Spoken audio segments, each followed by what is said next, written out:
თემები, რომლებიც გვეხება, საკითხები, რომლებიც ყოველთვის აქტუალურია. ყოველ ოთხშაბათს 21 საათსა და 30 წუთზე ტელერადიო კომპანია ქვემო ქართლი წარმოგიდგენთ რადიო იმედის გადაცემას გამოცდებიდან გამოცდებამდე. თეიკო ანჯაფარიძესთან ერთად. რადიო იმედი. ვუსმენთ ერთმანეთს. FM 105.9. მოგესალმებით, რადიო იმედის ეთერში იწყება გადაცემა გამოცდებიდან გამოცდებამდე. მე გადაცემის წამყვანი თეიკო ანჯაფარიძე ვარ.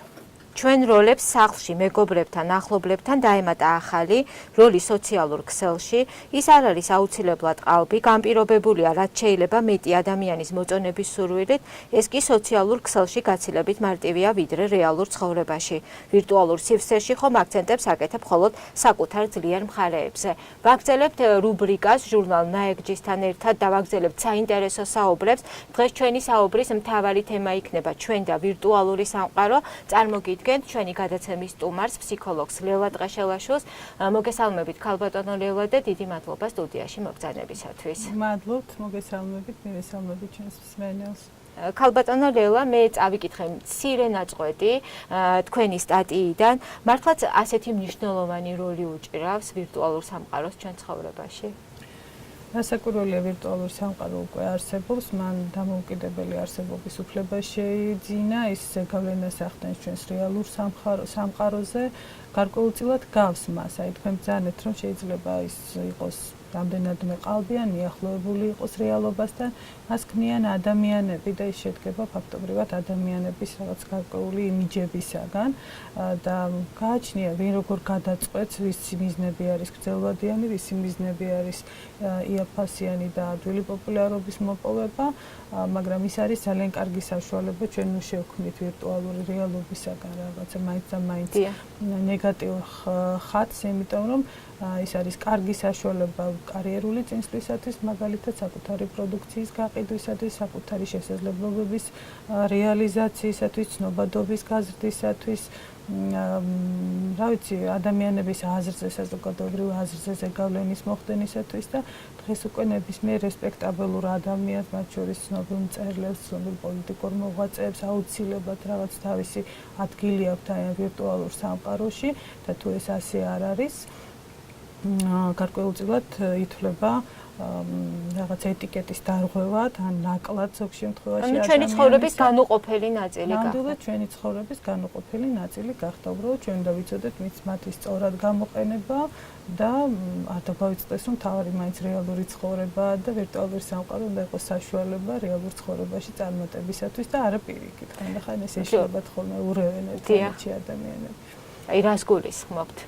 გულისხმობ იმას, რომ ძალიან ადვილია, როგორც თქვენ ბრძანეთ, საკუთარი ძლიერი მხარეები წარმოაჩინო ვირტუალურ სამყაროში, მაგრამ აუცილებლად შეეჯახებია ჩვენი ერთ დღეს რეალობას და თუ ეს ძალიან განსხვავდება ერთმანეთისაგან, მაშინ კრახი ადამიანისათვის გარდაუვალია, იმიტომ რომ ჩვენ ადამიანისგან რეალურ შედეგებს მოვითხოვთ და არა იმას, რაც რეალურად არ არსებობს. მაგრამ აი ეს გარკვეულწილად მუშაობს კიდეც, იმიტომ რომ ადამიანს ახასიათებს კიდევ ერთი თავისებურება, მას ავიწყდება ხოლმე შინაარსი, რას უკავშირდებოდა ესა თუ ის მოვლენა, როცა ის არის სტრესული, როდესაც ის არის ეპატაჟური და სამაგეროდ რჩება ცნობადობა. ამიტომ აი ცნობადობას გამოკიდებული ადამიანები რასაკვირველია მოგებულები რჩებიან ამ შემთხვევაში. ქალბატონო ლელა, ცნობადობის თემას აუცილებლად დაუბრუნდებით, მაგრამ საუბრის დასაწყისში თქვენ ახსენეთ იმიჯები, აი ასეთი სიტყვა. ანუ შეიძლება რომ ადამიანმა შექმნას განსხვავებული იმიჯი, ვთქვათ, ვირტუალურ სამყაროში, სოციალური ქსელის დახმარებით ან სხვა რესურსის გამოყენებით და ეს იმიჯი რადიკალურად განსხვავდებოდეს მისი რეალური სახიდან და რეალური ცხოვრებიდან. რა თქმა უნდა შეიძლება, მაგრამ როგორც 21 საუკუნეში ძალიან დიდი როლი უჭირავს ვირტუალურ სამყაროს, ძალიან დიდი ადგილი უჭირავს ჩვენ ცხოვრებაში და ჩნდება ახალი პროფესიები, ახალი მიმართულებები, ფსიქოლოგებიც კი ინტერესს ვიხსნებით, ხო? როგორი თანხwebdriver არის, თქვათ, სოციალური ქსელის გამოყენებასა და ადამიანის ხასიათს შორის. არ ვიცი, შეიძლება არა კოლექტიურად გამოთქვათ ჩემ მოსაზრებად. არა, ძალიან კოლექტიურად გამოთქვამთ, უბრალოდ აი ესეთი შეფასება, ყველა ადამიანს აქვს უფლება სადღაც იყოს რეალიზებული, თუნდაც ვირტუალურ სამყაროში, ამიტომ ჩვენ ამ ადამიანების განსჯას და შეფასებას რა თქმა უნდა და ცუდი არ არის თუ გინდა უკეთესი გამოჩნდე. უკეთესი გამოჩნდე, რასაკვირველია და ამით მიიღო რაღაც გარკვეულწილად სიამოვნება, მაგრამ მეორე მხრივ ეს შეკითხვა, რომ შესაძლებელია თუ არა სრულიად შეიცვალო იმიჯი და უკეთად გამოიყურებოდა ვირტუალურ სამყაროში. აი რას გაძლევს ამ შემთხვევაში, ვთქვათ, ეს თორე არის ადამიანი ამაში გააჩნია, იმიტომ რომ მაინც აი ამ პოსტებში, გაზიარებებში და ასე შემდეგ კარგად ჩანს ხოლმე ადამიანის ინტერესის სფეროები და ფსიქოლოგები კარგად ახერხებენ, ვთქვათ, იდენტიფიცირებას რა კატეგორიის ადამიანთანა გვაქვს საქმე. აი მაგალითად რომ გითხრათ, აი უხეშად სამი ტიპის ადამიანი რომ წარმოვიდგინოთ, ერთი რომელიც ზრუნავს თავისი რაღაც რესპექტაბელური იმიჯის შენარჩუნებაზე სოციალურ ქსელში, აქვს კარგი ხარისხის სურათები, ესე ვთქვათ, პროფესიულ ინფორმაციას აზიარებს, იქ ერთვება ისეთ დისკუსიებში, რომლებიც მის შესახებ კარგად კარგ სახეს შექმნის და ასე ვთქვათ, კარგ შთაბეჭდილებას მოახდენს. არსებობენ ადამიანები, რომლებიც თითქოს განზრახ საერთოდ არ ზრუნავენ ამ თავის იმიჯზე, არიან ზედმეტად გულწრფელები, თითქოს ყველაფერს ესე ვთქვათ, ნიუანსებს თავისი ცხოვრებისა, რომელსაც აი ესე სახალხოდ არ უნდა ასაჯაროებდეს, ასაჯაროებს და არსებობენ ადამიანები, რომლებიც საერთოდ იკავებენ თავს სოციალურ ქსელში, ესე ვთქვათ, გამოჩენისაგან, არა? ჩვენ მაინც შეიძლება დავასკვნათ პირველ შემთხვევაში, რომელსაც ჩვენ საუბრობდით, რომ ადამიანს იცის როგორ იზრუნოს თავის პიროვნულ განვითარებაზე, იცის როგორ რა თვისებები წამოსწიოს წინ თავისი პროფესიული თვალსაზრისით. მეორე შემთხვევაში თითქოს ყველაფერი ვიცით ადამიანის შესახებ და ის არის გულწრფელი და ის არ ზრუნავს საკუთარ თავზე, ესე იგი მას სჭირდება კონტაქტები, მას სჭირდება მოწონება, მას სჭირდება ურთიერთობა სხვა ადამიანებთან და ამ დეფიციტს იკმაყოფილებს, იმიტომ რომ არსებობენ ადამიანები, რომლებსაც სულ რაღაც შეზღუდული წრის დაფასება, აღიარებაც კი მათთვის საკმარისი არის, მაგალითად ჩინაურების, პროფესიული წრის და ასე შემდეგ, მაგრამ არიან ადამიანები, რომლებსაც ვერაუნაზღაურებ ამ დანაკლისს, მათ უფრო დიდი აუდიტორია სჭირდებათ, უფრო მეტი მოწონება სჭირდებათ სხვა ადამიანებისაგან და როცა ადამიანი თითქოს გამოსავალს ხედავს იმაში, რომ საერთოდ გაქრეს სოციალური ქსელიდან, ესე იგი მას რაღაც დასამალი აქვს, რაღაც ისეთი მხარე აქვს, ანუ უბრალოდ არ უნდა იყოს. რომ არ უნდა იყოს, ამას რასაკვირველი ყოველთვის ჩვენ მიზეზს უძებნით. თუ რასაკვირველია ყოველთვის ესე იგი ფსიქოლოგიური დასკვნები კონკრეტულ შემთხვევაში შეიძლება სწორი არ იყოს, მაგრამ აი ეს მხარეები მაინც გამოჟონავს კარგი დამკვირვებლისათვის, ამიტომ არის რომ ხშირად, როდესაც მაგალითად სამუშაოზე მიღებაზე არის საუბარი, დამსაქმებლები გადაათვალიერებენ ხოლმე, რიც ცოცხლობს, რიც სუნთქავს ადამიანი და ამიტომ ადამიანი ფრთხილად უნდა იყოს. არის შემთხვევები, მაგალითად ერთ-ერთი ცნობილი ფირმის Volvo-ს, ესე იგი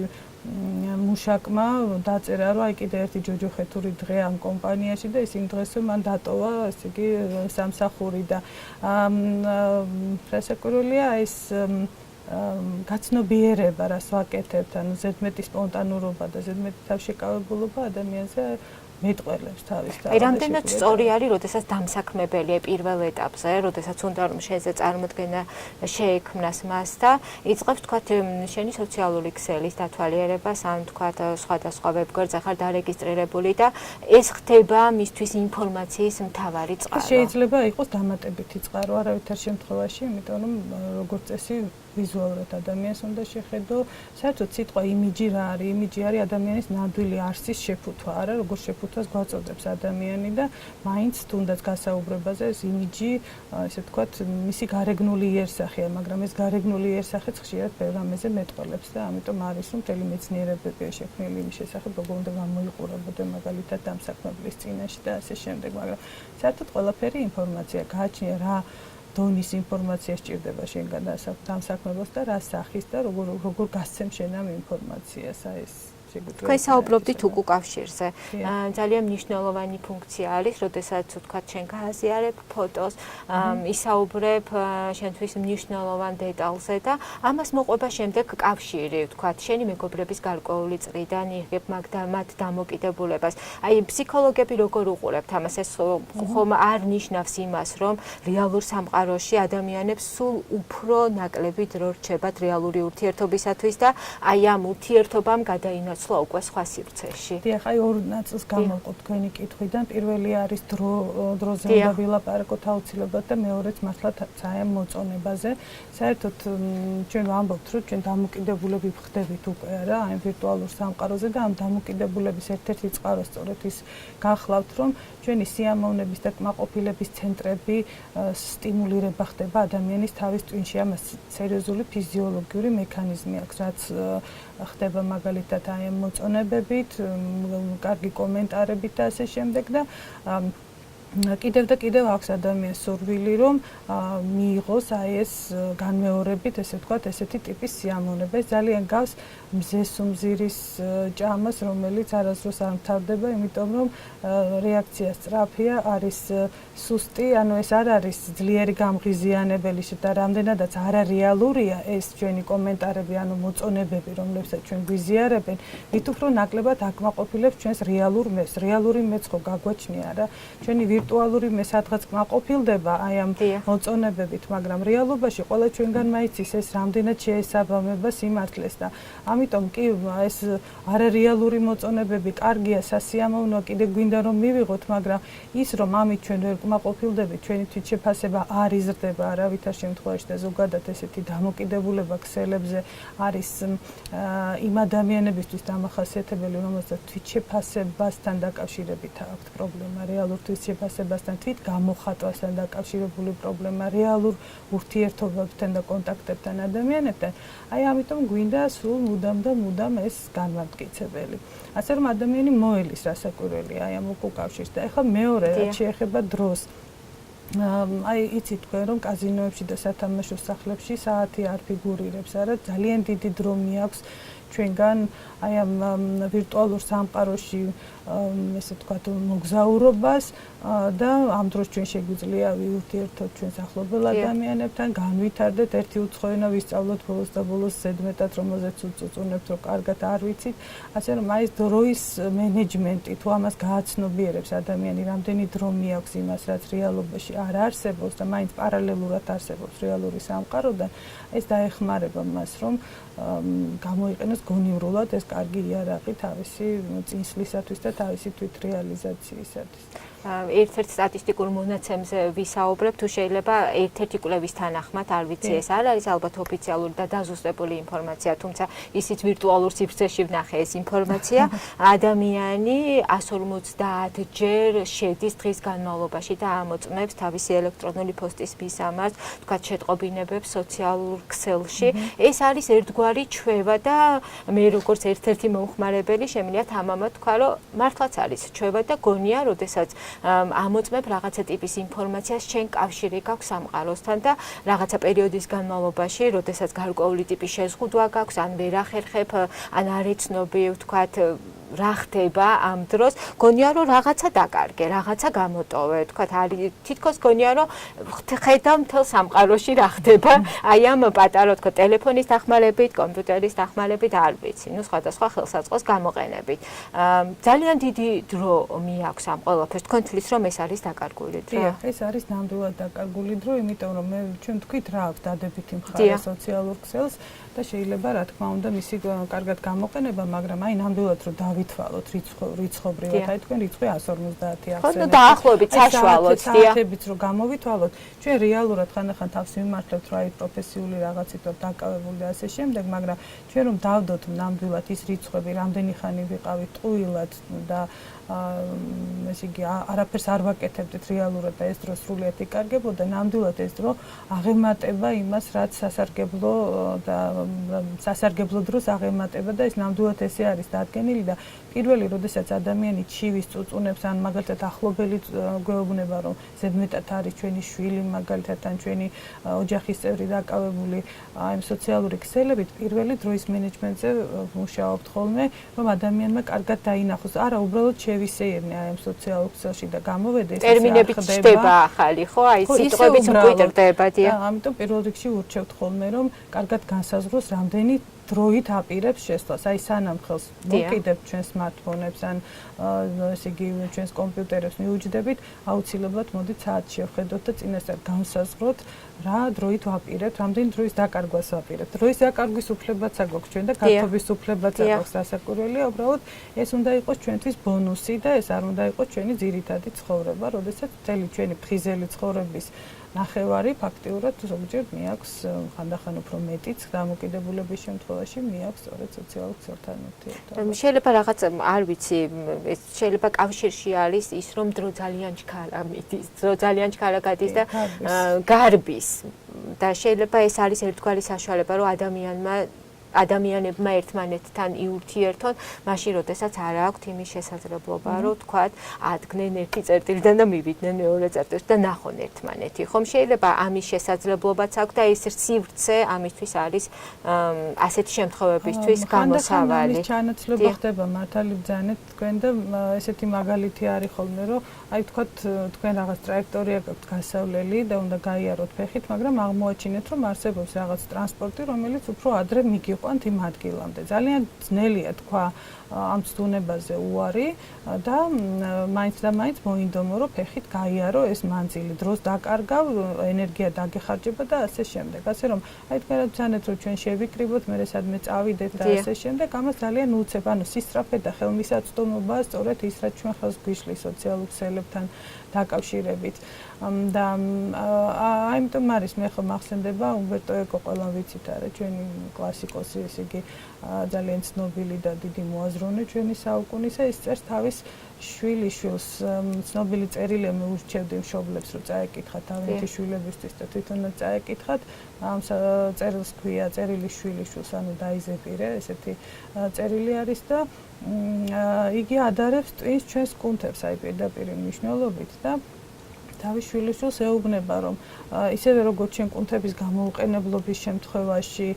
შენი კუნთები მოდუნდება და შეიძლება ესე იგი ინვალიდის სავარძელს მიეჯაჭოს ადამიანი თუ კი კუნთებს არ გამოიყენებს აი ესევე შენი ტვინიც იმ შემთხვევაში თუ კი არ მოახდენის აქტიურ გამოყენებას და საკმაოდ პასიურია ჩვენი ტვინი ვირტუალურ სამყაროსთან ურთიერთობის დროს არ გეწყინოს ის ეუბნება თავის შვილიშვილს მაგრამ იდიოტად გადაიქცევი ანუ ფაქტიურად ის აზარალებს ზედმეტი ურთიერთობა ინტერნეტთან ინტერნეტ თამაშები სოციალურ ქსელებში ურთიერთობა და შემდეგ ძალიან აზარალებს ჩვენ შემეცნებით ფუნქციებს კოგნიტურ ფუნქციებს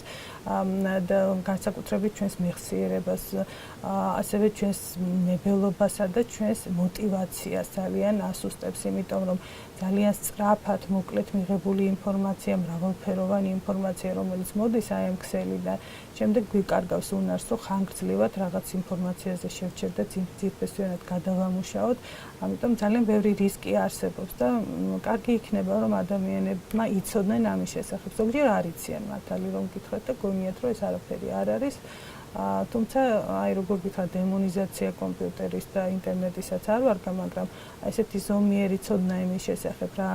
ზიანი შეიძლება მათ ჩვენ მოგვიტანოს, მე მგონი კარგი იქნება უფროსებისთვისაც და მათ შორის ბავშვებისთვის. თანამედროვე ადამიანისთვის ერთ-ერთი გამოწვევა არის ალბათ ინფორმაციის უამრავი ინფორმაციიდან მისთვის საჭირო და მნიშვნელოვანი ინფორმაციის მიღება. ესეც ალბათ ჩვენი საუკუნის ერთ-ერთი გამოწვევაა. ჩვენ არ ვართ იმ დროს, როდესაც არ იყო ინფორმაცია და პირიქით ეს პრობლემა იყო, რომ მიგეღო ინფორმაცია. ახლა პირიქით ძალიან ბევრია და შენ უნდა გამოარჩიო, შენთვის ასარგებლო და შენთვის ასურველი, რაც არანაკლებ რთული პროცესია. რთული პროცესია, ესეთი მეტაფორა მოყავთ ხოლმე ფსიქოლოგებს, წარმოიდგინეთ, რომ როცა ადამიანი იკვებება, მან მიყოლებით შეჭამოს ტკბილი, მწარე, ცხელი, ცივი საკვები, ბოსტნეული ხილი, ტკბილეული და ასე შემდეგ და როგორ გაუჭირდება მას ჯერ ერთი ამ ყველაფრის გადამუშავება და მეორეც, აი რომ მკითხოთ ვინმე რომელი მოგეწონა მათ შორის, აი შედარების საშუალებაც კი არ არის. აი ესეთი ინფორმაციული ნაკადი ძალიან ფიტავს თავის ტვინს და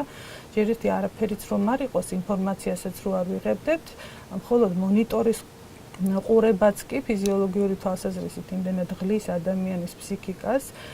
რომ შემდგომში მას უჭირს სხვა ესეთი ინტელექტუალური სამუშაოს წარმოება, ერღვევა ძილი, ემოციური სისტემა ხდება დამოკიდებული და ჩვენ როგორ უნდა მივხვდეთ, რომ ადამიანი არის თუ არა დამოკიდებული, ხშირად ამბობენ, რომ არა ვარ დამოკიდებული, როცა მინდა მე ამას შევწყვეტ და ჩვეულებრივად გავაგრძელებ ცხოვრებას და ფუნქციონირებას, მაგრამ როდესაც უცბად აღმოჩნდება, რომ Wi-Fi არ არსებობს, არა გვაქვს ინტერნეტი და ჩვენ ვარდებით პანიკაში, როგორც თქვენ ბრძანეთ და კონტაქტის საშუალებები გვიწყდება, ეს უკვე იმის მაჩვენებელია, რომ დროა გადავხედოთ ჩვენს დამოკიდებულებას, ჩვენს ურთიერთობას. ქალბატონი გვიშლის და ხალხს გვიწყობს ეს ყველაფერი. ქალბატონელა, გადაცემის პირველ ნაწილში ჩვენ ცლად ვისაუბრეთ, მაგრამ დაგვრჩა ძალიან ბევრი საინტერესო საკითხი და პრინციპში ამ თემაზე საუბარი ალბათ დაუსრულებლად შეიძლება. იმდენად ბევრი და საინტერესო დეტალისაგან შედგება ჩვენი და ვირტუალური სამყაროს ურთიერთობა. ქალბატონელა, თქვენ აღნიშნეთ, რომ არის კიდევ ძალიან კარგი ინსტრუმენტი სოციალურ ქსელებს გულისხმობ იმისთვის, რომ გაზარდო შენი ცნობადობა. სხვადასხვა ფორმით ვცდილობთ ხომ ადამიანები დავემკვიდროთ თავი როგორც რეალურ, ასევე ვირტუალურ ცხოვრებაში და რეალობაში. აი ამის შესახებაც რომ ვისაუბროთ, არსებობს სხვადასხვა გზა და აი ფსიქოლოგების კუთხით, ფსიქოლოგის დაკვირვებით, აი რომელი გზა არის გამართლებული, ვიცი რომ ეს არ არის მხოლოდ 21 საუკუნის პრობლემა და ისტორიული მაგალითები ყოველთვის იყო. დიახ, აი სკანდალური იმიჯი, მაგალითად, დიახ, სკანდალური იმიჯი, რომელიც ძალიან კარგად მუშაობს ცნობადობის ნამდვილად დამკვიდრების თვალსაზრისით, თვითდამკვიდრების თვალსაზრისით და გითხარით, რომ არსებობს ესეთი კანონზომიერება, რომ ადამიანს ავიწყდება რა გააკეთა, რაც საკუთრებია რაღაც დონეზე ახსოვს, მაგრამ თავარია რომ რჩება ცნობადობა და ამას კარგად იყენებენ პოლიტიკოსები და კარგად იყენებენ შოუ-ბიზნესის წარმომადგენლები და ჩვენ ხანგრძლივია ეს ცნობადობა, აი მოკლევადიანი ეს ეგრეთ წოდებული პოპულარობა არ შეიძლება რომ იყოს. მას ყოველთვის სჭირდება გამტკიცება სკანდალებით, ყოველთვის სჭირდება თქვენ ალბათ მიგიქცევიათ ყურადღება შოუ-ბიზნესის ვარსკვლავების ცხოვრებაზე, დღეს რაღაც მოხდა მის ცხოვრებაში, გავადრო და შეგვახსენებენ თავს ახალი სკანდალებით, როდესაც იმიჯი არ არის მიახლოებული რეალობასთან, როდესაც არ არის ძირფესვიანად, ანუ პიროვნულ თვისებებთან დაკავშირებული და ეს არის მართლაც ზედაპირული, ყოველთვის სჭირდება ახალი შეფუთვა, ახალი სკანდალი, ახალი ეპატაჟი და უნდა ახსოვდეთ იმ ადამიანებს, რომლებიც ამით არიან გატაცებულები, რომ შეიძლება აი ამ სკანდალური იმიჯიდან გამოსვლა, ისევე როგორც პოზიტიური იმიჯიდან ადამიანს გაუჭირდეს. ძალიან ცნობილი ფაქტი მადონა მოგეხსენებათ და ლედი გაგა და ასე შემდეგ გამოირჩევიან თავიანთი ეპატაჟური ასე ვთქვათ ქცევით და საინტერესო ფაქტი იყო, როდესაც მაგალითად მადონამ ჯვარცმა გამოიყენა თავის კონცერტზე იმისათვის, რომ ყურადღება მიეპყრო აივ ინფექციისადმი საზოგადოების დამოკიდებულებისა და კათოლიკური ეკლესიის ამ პრობლემისადმი დამოკიდებულების ხაზგასაცმელად. ანუ ხანდახან ხდება, რომ აი ესეთი შიშველი პროტესტები მაგალითად, რომელიც არის ბუნებაში, ასე ვთქვათ, გაპროტესტება შიშველი, ანუ ნიუ სტილში გაპროტესტება იმისა, რომ თანამედროვე ადამიანი ცხოვრობს არაბუნებრივ სამყაროში, რომელიც აზარალებს მის ფსიქიკას და მის ჯანმრთელობას და ასე შემდეგ, მაგრამ ყველაფერს აქვს თავისი კულტურალური კონტექსტი, ზოგიერთ კულტურაში ეს არ არის გამართლებული და შეიძლება უკურიაქცია გამოიწვიოს და ამიტომ არ უნდა გადააჭარბოს ადამიანმა თავისი, ესე ვთქვათ, სკანდალურობით, მე გულისხმობ არა მორალის თვალსაზრისით, არამედ იმ ბიზნეს თვალსაზრისით, რაც ანუ იმ ინსტრუმენტის გამოყენების თვალსაზრისით და მეორე, როგორც მოგახსენეთ, შესაძლებელია მას თუ უნდა რომ შემდგომში ესე ვთქვათ, სათნო და უფრო რესპექტაბელური იმიჯი ქონდეს, შეიძლება გაუჭირდეს და ძალიან დიდი დრო დასჭირდეს იმისათვის, რომ რაღაცა შეცვალოს და ვთქვათ, რაღაც სხვა სტილის დამოკიდებულება ქონდეთ მისი მისამართით. საერთოდ ადამიანები ძალიან ადევნებენ თვალყურს სხვა ადამიანების ცხოვრებას მოსწონთ ეს. აი, ამას როგორ განმარტავენ ფსიქოლოგებს, თქვათ, როდესაც ხმისი ცხოვრება უფრო გაინტერესებს ვიდრე საკუთარი. ჯერ ერთი მიზეზზე ვილაპარაკოთ, როცა ადამიანს აქვს რაღაც საინტერესო ცხოვრება, საერთოდ რატო კარგავს, ვინ კარგავს უფრო მეტ დროს სოციალურ ქსელში ყოფნით, შეიძლება საკუთარი თავის რეკლამირებით არა, მაგრამ სხვისი ცხოვრების დათვალიერებით, ვისაც თავის რეალურ ცხოვრებაში ბევრი რამ საინტერესო არ აქვს. ეხლა წარმოიდგინეთ ადამიანი, რომელსაც აქვს ჰობი და ამით არის დაკავებული დიდი ხნის განმავლობაში და ის ბედნიერია იმ თავის საქმიანობაში, რასაც აკეთებს, მას ექნება დრო 150-მდე ალბომი დაათვალიეროს მაგალითად ვიღაცის სოციალურ ქსელში, რა თქმა უნდა, არა, ესე იგი რაღაც გარკვეულ სიცარიელეზე ეს მიანიშნებს რეალურ ცხოვრებაში და ძალიან რთულია ხანდახან ადამიანს უთხრა, რომ დაანებე თავი ამ სოციალურ ქსელს, ამ ვირტუალურ სამყაროს და დაუბრუნდი რეალობას. თუ მას დასაბრუნებელი არაფერი არ აქვს და ხშირად ასეც ხდება ხოლმე. ის ადამიანები, მათ შორის მოზარდები, მაგალითად ვეუბნებით, რომ არა, ნუ თამაშობ, ან მოზარდების თემა ძალკე გასახილველია ალბათ, მაგრამ ჩვენ მას სანაცვლოდ ვერაფერს ვერ თავაზობთ. ეხლა რაც შეეხება თვითონ სკანდალურობას და ეპატაჟს, როგორც გითხარით, შეიძლება რასაკვირველია სადღაც ვიკიპედიის ანალებში, სადღაც ინტერნეტში დარჩეს ადამიანის სახელით, მაგრამ თუ ეს ზედაპირულია, ეს პოპულარულობა არის, ყალბი არ შეესაბამება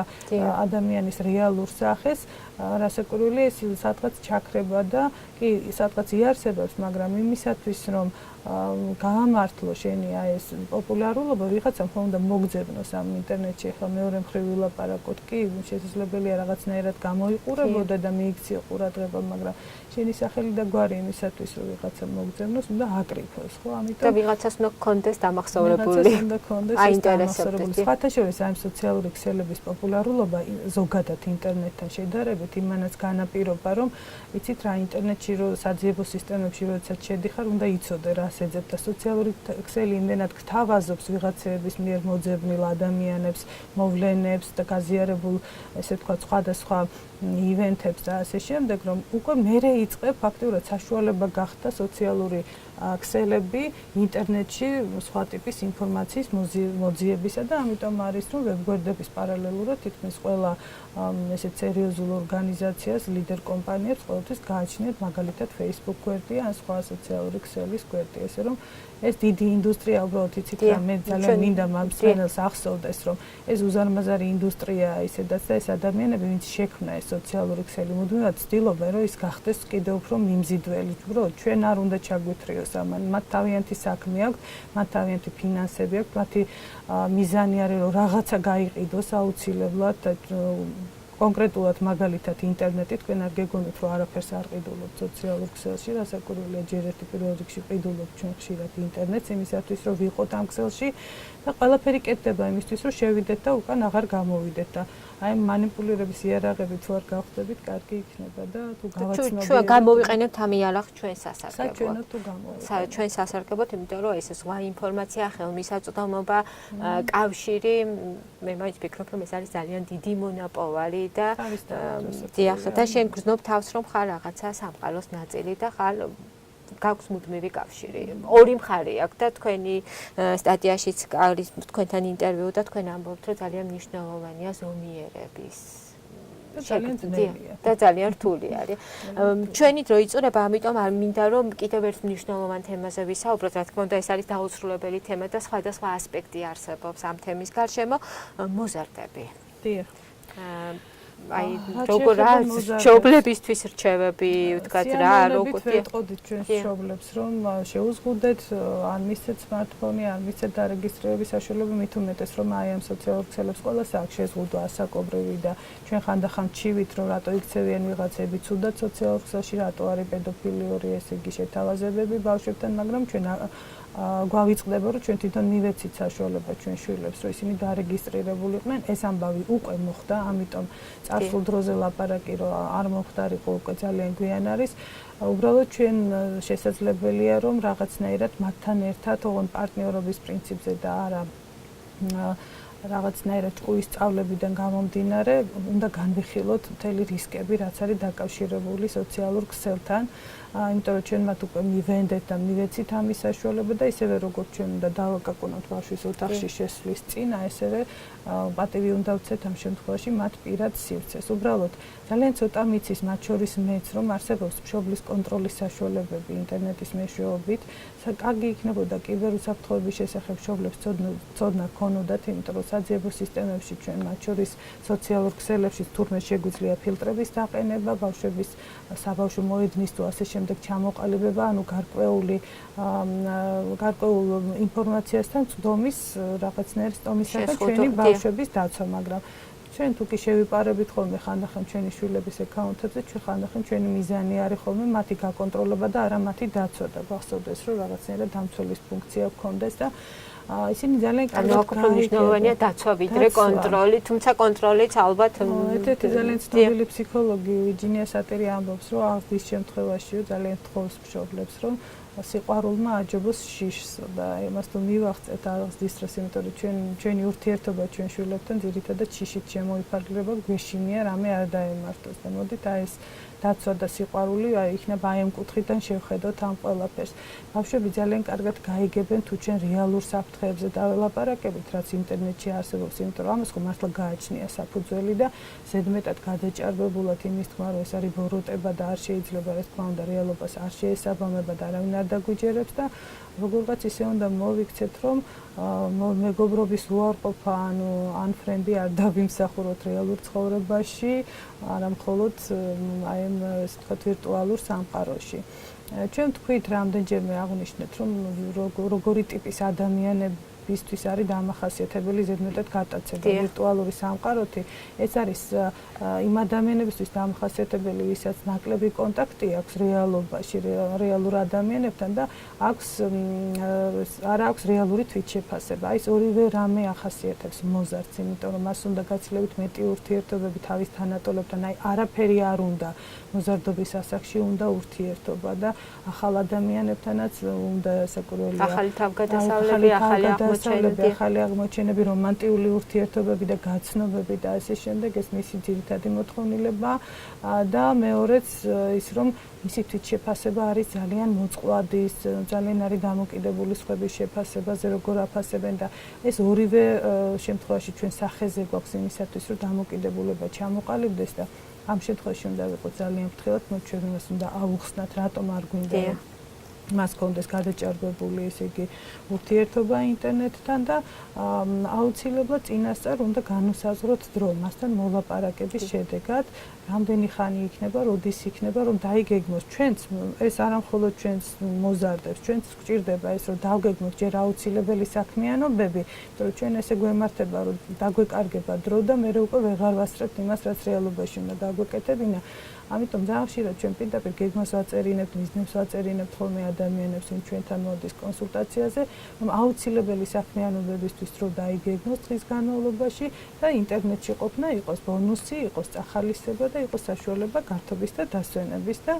აი ესეთი ტიპის ურთიერთობით შეგვიძლია ჩვენ გარკვეულწილად ასე ვთქვათ ავიცილოთ თავიდან ესეთი. ანუ დროის მენეჯმენტი აქაც არის მნიშვნელოვანი და დროის მენეჯმენტი და ინფორმირება. დაცვის მექანიზმი. ინფორმირება რეალური ინფორმაციით, რომელიც ბავშვმა უნდა დაიჭეროს, თორე სხვა შემთხვევაში ჩვენ ეს უბრალოდ არ გვენდობა და არ მოგცემს კონტროლის საშუალებას, სხვა smartphone-დან შევა, სხვა კომპიუტერიდან, თავისი მეგობრის, თავისი შეიცვლის აკაუნტს და სხვისი სახელით იქნება დარეგისტრირებული, ასე რომ ჯობს რომ რაღაცნაირად ჩვენი ხედვის არეალში დავტოვოთ და ზედმეტი შენიშვნებისაგან ვიცი რაღაც ისეთი კითხვა არის ბანალური და თქვენ თვითონაც აღნიშნეთ რომ არსებობს თვითონ აი ამ სოციალურ ქსელსაც აქვს თავისი კონტროლის მექანიზმი რა ასაკიდან შეიძლება ჰქონდეს პირადი გვერდი ვთქვათ მომხმარებელს მაგრამ ხშირ შემთხვევაში ამ წესს არ იცავენ ხოლმე და რა თქმა უნდა უფრო დაბალი ზღვარი არის მაგრამ თქვენ როგორც ფსიქოლოგი რას ურჩევთ მშობელს შვილს უნდა რომ ვთქვათ იყოს აქტიური აი ამ სამყაროში რამდენი წლის 20 თანაკლასელიდან 19 შექმნილი აქვს ჩატი ეგრეთ წოდებული და ერთმანეთს ელაპარაკებიან სოციალურ ქსელში და თქვენ არაძლევთ მას საშუალებას იყოს მეოცე რომელ ასაკშიც არ უნდა იყოს ეს იმდენად დიდი წყენა არის რომ ბავშვობა მალე მთავრდება საკმაოდ და წყენა ძალიან დიდხანს რჩება ასე რომ რაღაცის საშუალება ჩვენ უკვე დავდექით ამ რეალობის წინაშე სამწუხაროდ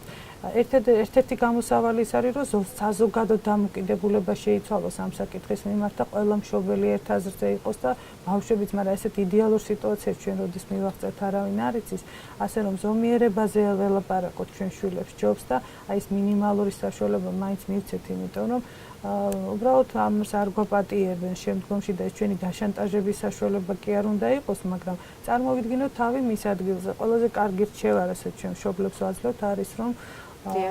კონდეთ როგორღაც ემპათია თავისი შვილების მიმართ, წარმოიდგინოთ თავი მათ ადგილზე და არ გამოვიდნენ თავიანთი მშობლის ფუნქციიდან ერთდროულად. ძალიან დიდი მადლობა საინტერესო საუბრისთვის. ჩვენი გადაცემით რო სამწუხაროდ ამოიწურა და აი ბოლო სიტყვა თქვა, აი რა შეგიძლიათ რო გვირჩიოთ ჩვენ რას პრინციპში მთელი გადაცემა თქვა იყო საინტერესო ინფორმაცია, მაგრამ აი ბოლოს თუ გვეტყოდით რამეს ჩვენს მენელს და უნდა დავამშვიდობოთ. შეიძლება რომ ეს იგი იუმორით დავამთავროთ და რასაკვირველია თუ მიხვდება კონტექსტ ჩვენი მსმენელი და აი საუბრიდან რა თქმა უნდა რეკომენდაციებსაც ამოიღეს. მე ისე უმბერტო ეკოს აი ცნობილი სტატიის მიხედვით ის ამთავრებს თავის შვილიშვილთან ესე იგი საუბარს ისე უბნება რომ ყველაზე ძვირფასი ადამიანს რაც აქვს არის მეხსიერება და ეს მეხსიერება უნდა შეინარჩუნოს და ურჩევს რომ წადი ახლა და დაიზეპირე ლავის პატერეზა არის ესეთი იტალიური ხალხური ლექსი დაახლოებით ისეთი როგორც ჩვენი თხამშეჭამა ვენახი ასე რომ იმისათვის რომ სოციალურმა ქსელებმა არ დაგვაზიანოს არ დააზიანოს ჩვენი მეხსიერება ჩვენი აზროვნება და ჩვენი კომუნიკაციები მოდით აი ესე ვიტყოდი მეტაფორულად თხამშეჭამა ვენახი დავიზეპიროთ წავიდეთ და წავიკითხოთ ადამიანებთან ვიურთიერთოთ იმიტომ რომ ერთადერთი გამოსავალი ყველა ტიპის დამოკიდებულებებისა მათ შორის ნარკოდამოკიდებულების და ეს ნაკლებია გახლავთ რეალური ადამიანური ურთიერთობები ისეთი რომელმაც უნდა აჯობოს იმ მრავალფეროვნებას რაც არის ინტერნეტში ასე რომ ვაჩვენოთ ჩვენ შვილებს ამის მაგალითი თუ ჩვენ თვითონ smartphone-ებში გვაქვს 24 საათის განმავლობაში მათი თანდასწრებით თავი ჩარგული ესაკურველია ვერ მიცემთ იმის მაგალითი ჩვენი შვილები უკეთ ხედავენ და უფრო ცუდად ესმით ჩვენი მეთქვა ძალიან დიდი მადლობა ისეთ საინტერესო და შთამბეჭდავი დასასრული იყო და ალბათ ჩვენმა მსმენელმა ჩვენს ყველამ რაღაც გარკვეულად წარმოვიდგინეთ ჩვენი თავი და ალბათ შევეცდებით რომ ოდნავ მაინც შევცვალოთ ჩვენი დამოკიდებულება და უფრო რეალური გავხადოთ რეალური ურთიერთობა გემშვიდობებით ეს იყო გადაცემა გამოცდებიდან გამოცდებამდე მე გადაცემის წამყვანი თეიკო ანჯაფარიძე ვარ რადიო იმედი ვუსმენთ ერთმანეთს FM 105.9